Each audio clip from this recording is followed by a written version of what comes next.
les vamos a contar una historia impresionante que puede cambiar el mundo como lo conocemos el día de hoy. Voy a empezar por el principio. Resulta ser que hace 4 años se funda una compañía de biotecnología y de ingeniería genética que se llama Colossal Biosciences, que básicamente es una compañía que se creó para empezar a trabajar en la desextinción de animales. Y el primer gran proyecto es el famoso mamut, conocido como el woolly mammoth. También está en su interés revivir el tigre de Tasmania, o el rinoceronte blanco, o un pájaro que se llama dodo, y el lobo terrible, que muchas veces a lo mejor ustedes han visto si vieron la serie Game of Thrones. A eso se dedica esta compañía, a tratar de traer de regreso a todos los animales en extinción. Y resulta ser que ayer sale esta gran noticia. Para contarles el resto de esta historia está Óscar Moctezuma, biólogo de la UNAM, que lleva trabajando 35 años en proyectos de conservación de la naturaleza y fundador de la Asociación Conservacionalista Naturalia. Óscar, te toca contar el resto de la historia. Muchas gracias, Marta. Es un placer estar aquí. Efectivamente, es una historia muy interesante porque se parece en la vida real a lo que vimos en aquella película de Jurassic Park, aunque aquí hay que explicar muy bien cuáles son las implicaciones.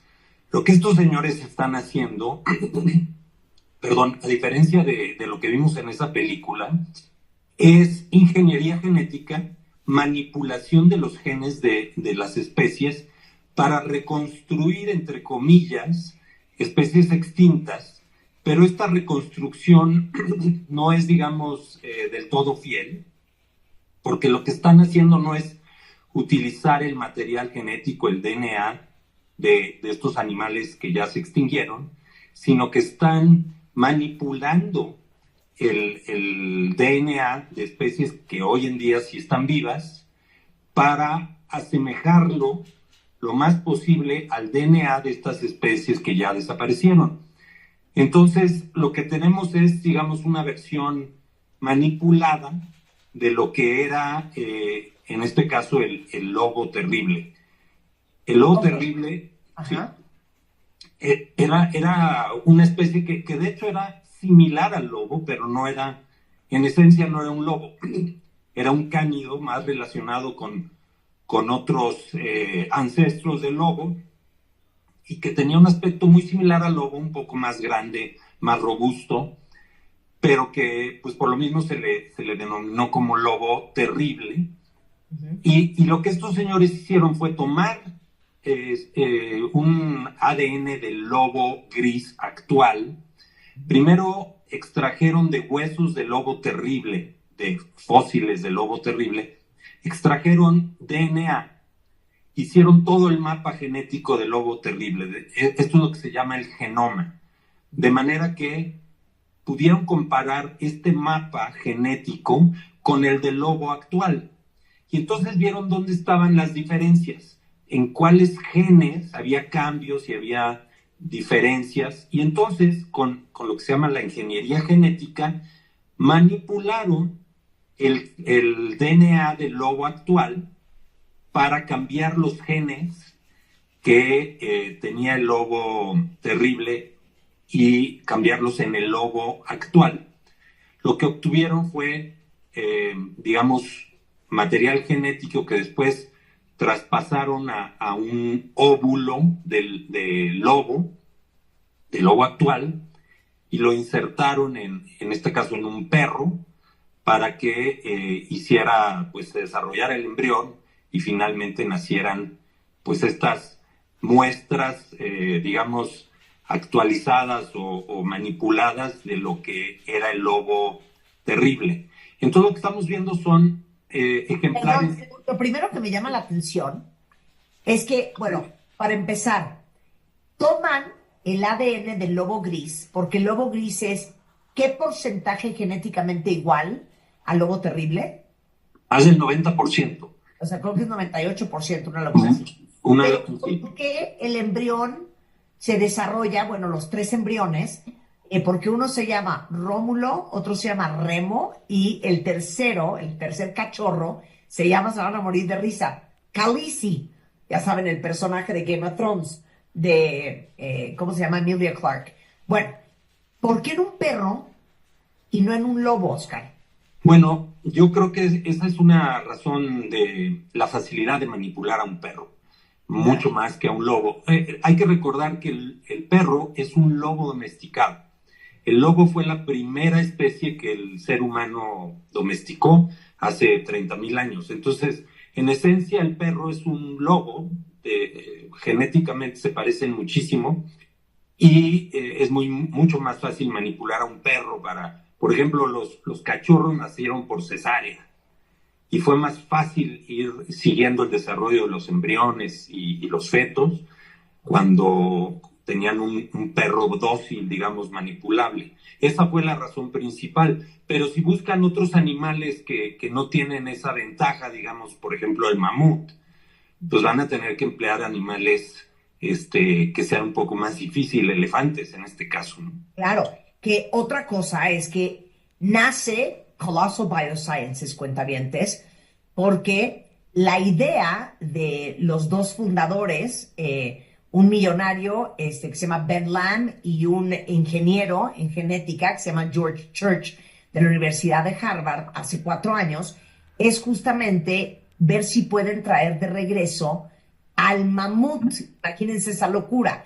Entonces, el plan, Oscar, básicamente, es que el mamut genéticamente se parece mucho a el elefante asiático, o sea, tienen básicamente el mismo genoma. Y entonces, lo que creen que van a tratar de hacer es utilizar 65 diferentes genomas de mamut, y tratar de imitar el DNA basado en el DNA del elefante asiático. Lo has dicho perfecto, es una imitación, porque lo que hacen es, por medio de esta manipulación genética, cambian esos genes que tenía el mamut, pero que no tiene el elefante asiático, sí, los cambian en una célula de elefante asiático, en un ADN de elefante asiático, y así van, digamos, recuperando características que eran propias del mamut y que hoy no tiene el elefante asiático, como por ejemplo el pelo largo, los colmillos muy largos también, el tamaño, etcétera, etcétera. Todos estos cambios son, digamos, como manipulaciones genéticas. No es que vayan a ser un mamut como tal, sino un animal muy, muy similar al mamut, derivado de un elefante. Ahora, ahí les va otra. Hay un pájaro que se llama dodo, que es que en 1600, más o menos en 1600... Sí, 25 por ahí, sí. Exacto. Entonces van a agarrar un pichón que se llama el pichón de Nicobar, que es, digamos, que el pariente más cercano al dodo bird, para también tratar de desarrollar los polluelos de la restauración del futuro dodo. No, esto es una locura, ¿eh? Es una locura, y hay que, digamos, considerar que vamos a ver reconstrucciones de esas especies que se extinguieron, pero en este momento hay también muchas interrogantes, porque no solamente es el tema del aspecto de los animales, sino también la conducta. Hay muchos, lo sabemos, ¿no? En los animales también hay mucha conducta aprendida. Y la otra cosa es, digamos, su capacidad de sobrevivir en vida silvestre en hábitats alterados o en condiciones que son muy diferentes a las que existían cuando se extinguieron. Claro. Por ejemplo, díganme, ¿para dónde van a ir a aventar a 20 mamuts? Exacto. El caso, por ejemplo, de este lobo terrible cazaba animales que ya no existen.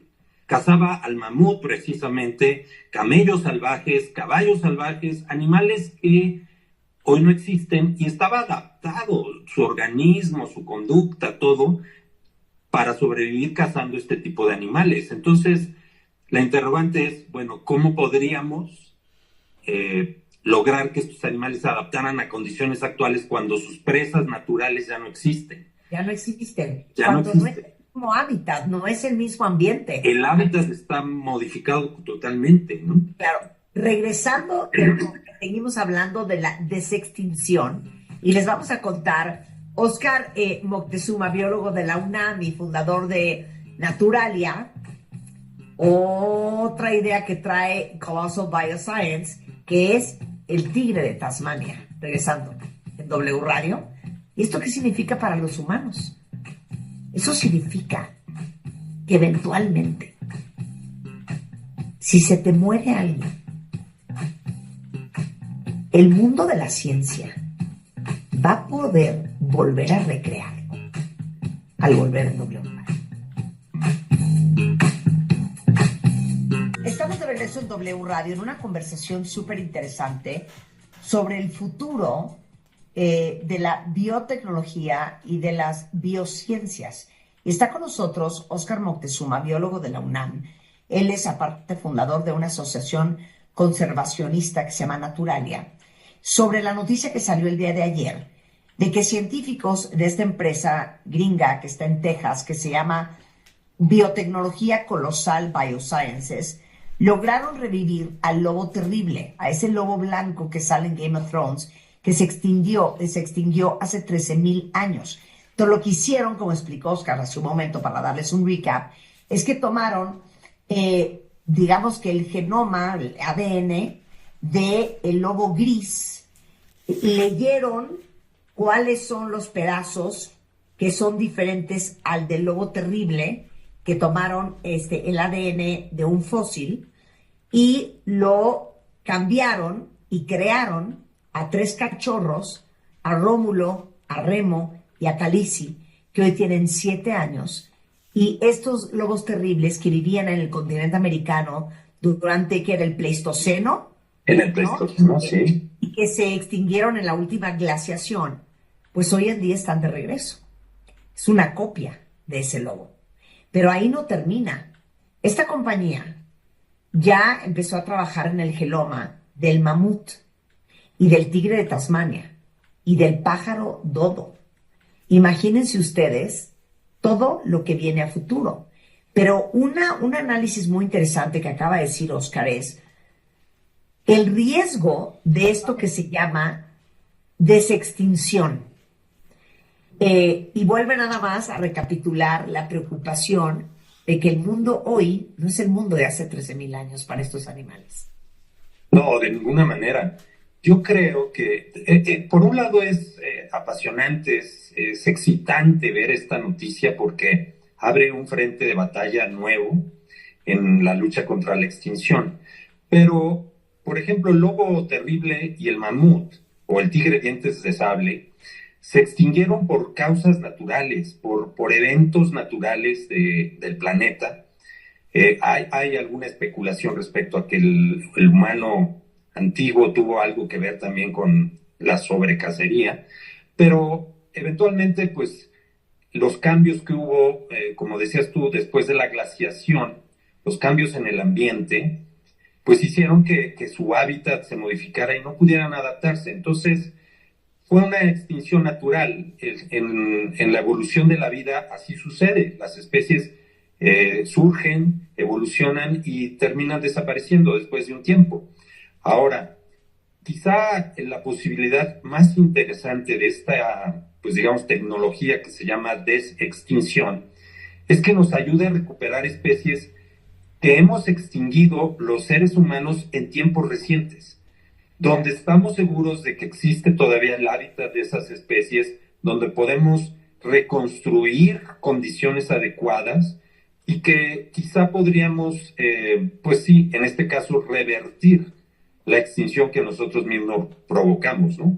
A ver, tengo aquí la lista de los animales extintos por causas humanas.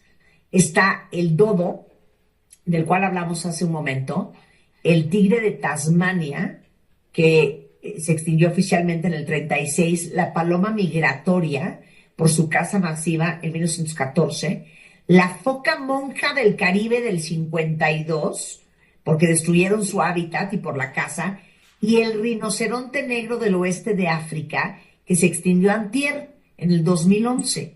Entonces, ¿qué opinarías que Colossal Biosciences reviviera a todos estos animales extintos por causas humanas? Oye, y la vaquita marina que estaba al 2 para las 7 hace algunos años de extinguirse.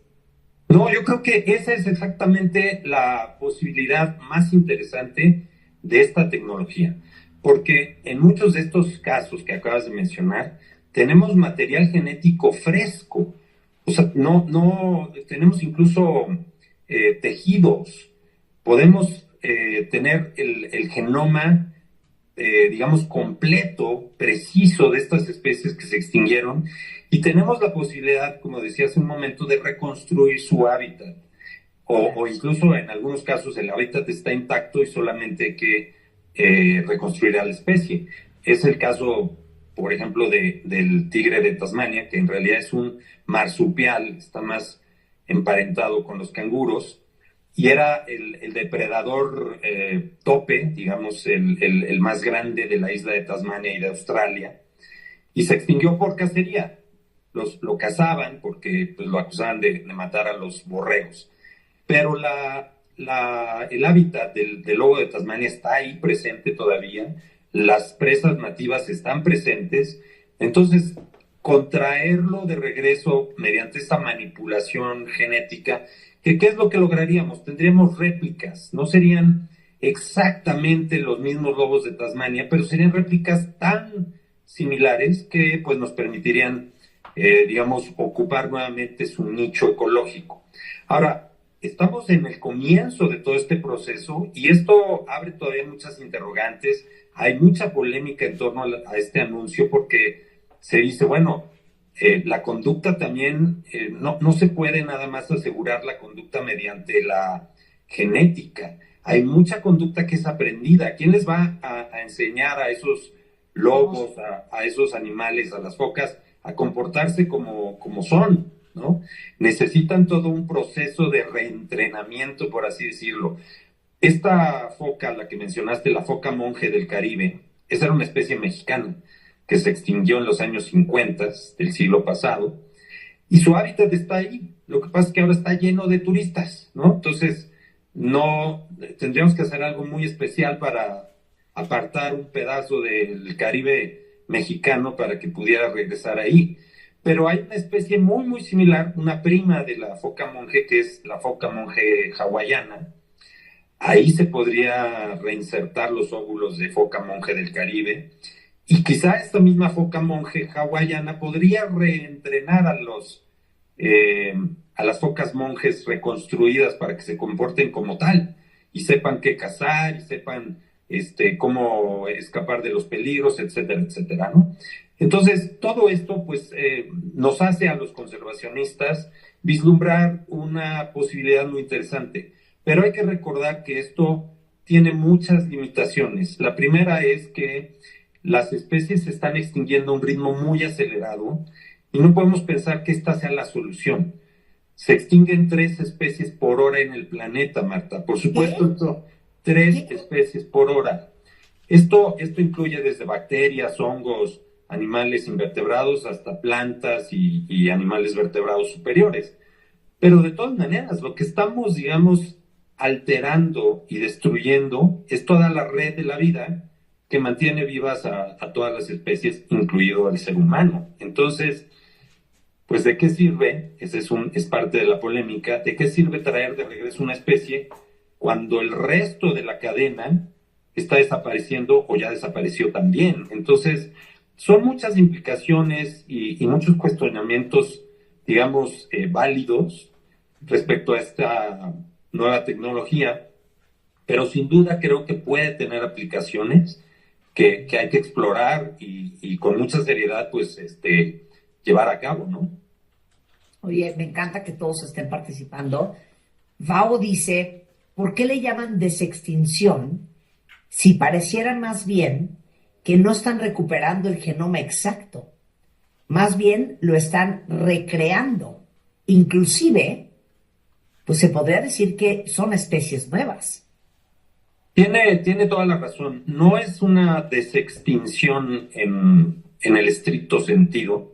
Claro, Yo hablaría de una recreación. exacto. Eh, sí creo que podríamos decir que pues, quizás una especie de híbrido, una especie nueva, manipulada genéticamente, porque no sabemos incluso cómo se comportaría en el medio ambiente. Estos lobos que nacieron hace poco, pues están en cautiverio, les dan de comer comida controlada y los vacunan, o sea, no están expuestos, digamos, a la presión natural de un ecosistema, ¿no? Claro.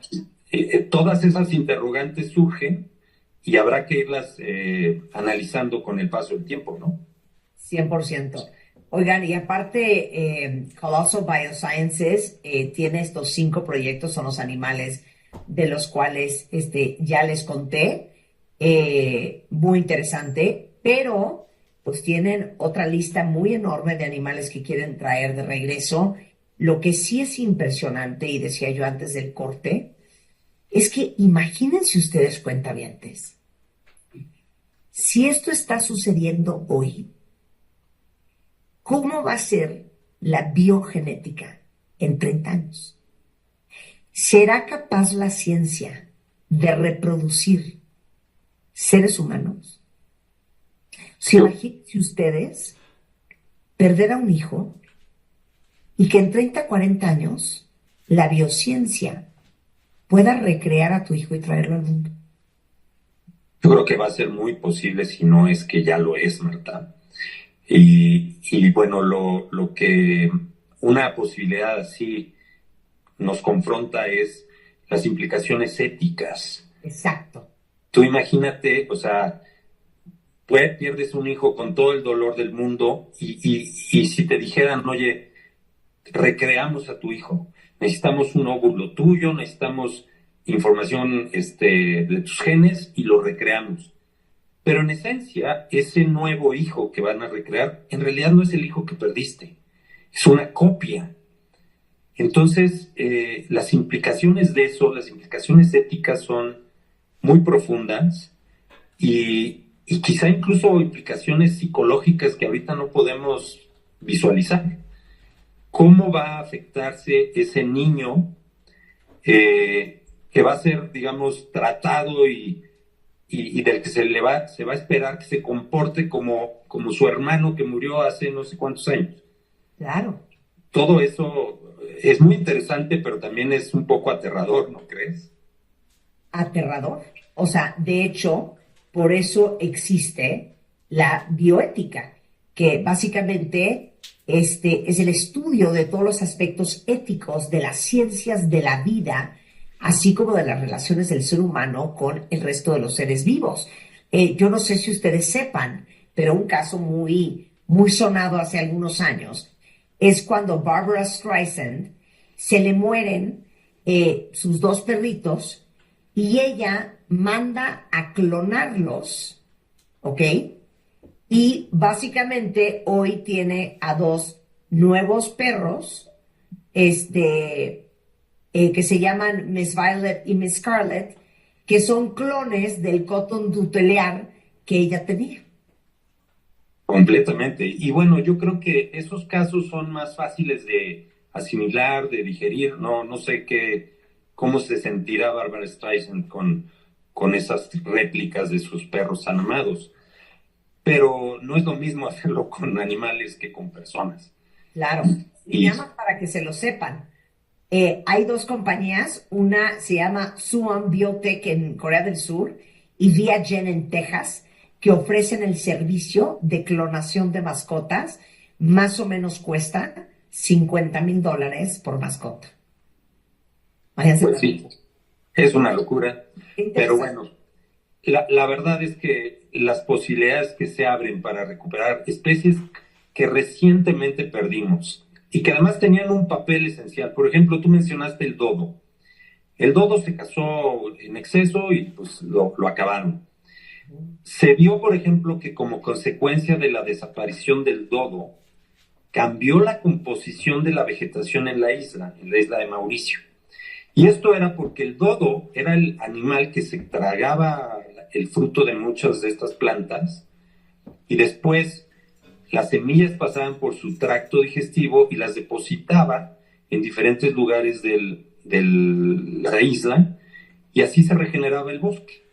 Cuando desaparece el dodo, empieza a perderse ese papel, digamos, de regeneración y otras especies de plantas en estos casos empiezan a desaparecer. Entonces, recuperar una especie como esa, que tiene un impacto profundo en la dinámica natural, yo creo que es muy benéfico, o podría ser muy benéfico. Los grandes depredadores, por ejemplo, son esenciales para la salud de un ecosistema. El tigre de Tasmania, acá en México, si recuperamos al oso grizzly, muchos animales, el león del Atlas, no sé, hay muchos casos, el tigre del Caspio, especies que si pudiéramos recuperar, que su extinción fue provocada por el hombre recientemente, estaríamos también, yo creo, regenerando procesos ecológicos y restaurando la biodiversidad en las regiones donde se pudieran traer de regreso, ¿no?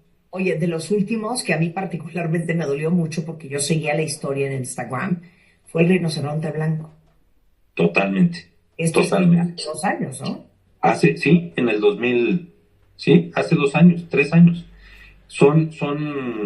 Los rinocerontes también son esenciales para la salud de las sabanas africanas, precisamente porque son dispersores de semillas, controlan la vegetación, etcétera. Entonces, ahí tenemos una posibilidad real muy buena porque todavía existen hembras de rinoceronte blanco del norte y existen machos y hembras de rinoceronte blanco del sur, una especie muy, muy similar. De hecho, pertenecen a la misma especie, son dos razas.